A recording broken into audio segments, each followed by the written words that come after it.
Abby, we are seeing something that we have not seen before at this level. Sure, we've seen a lot of vulnerabilities, but not to this level. Set us up on how severe this problem is. Private vulnerability reports across the GitHub platform increased from 550 a week in January to more than 3,000 a week for most of May. Wow.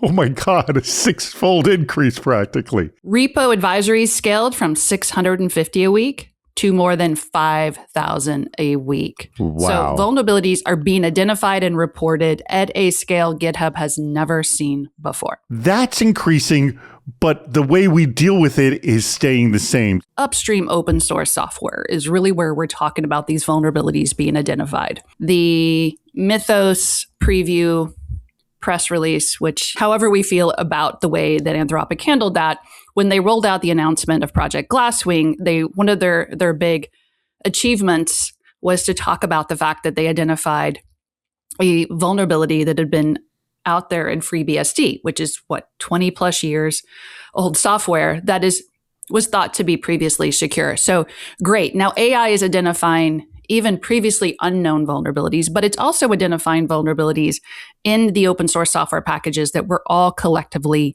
using every day in literally everything that we build.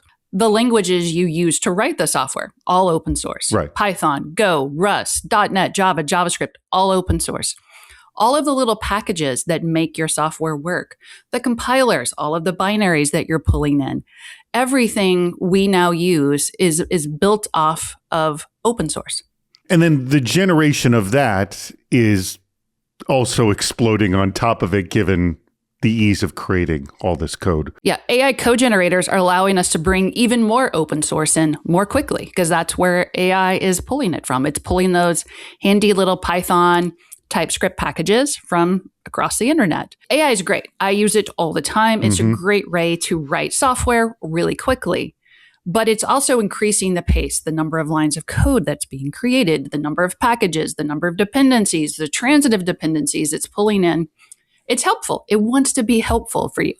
But at the same time, it's really driving the pace up of the amount of code you're pulling into your organization. And at the same time, it's hopefully helping organizations identify more CVEs more quickly. I do want to address what specifically ActiveState is doing to address this problem. They're essentially trying to bring the manual human only managed part of the equation up to more machine speed. Explain. Well, our thesis here, and this is built on decades of work we've done on packaging up open source software, is that if you start secure, it's easier to maintain that security. So just working with scanners to identify vulnerabilities after the fact is too little too late. And so yes, you should have scanners and you should continue to use those, but it makes more sense, particularly when you're thinking about the software you use to write your software, Python, Java, Go. And so the idea is you're starting secure with the languages, the core foundation of everything you're writing, and it's much easier to maintain that going forward.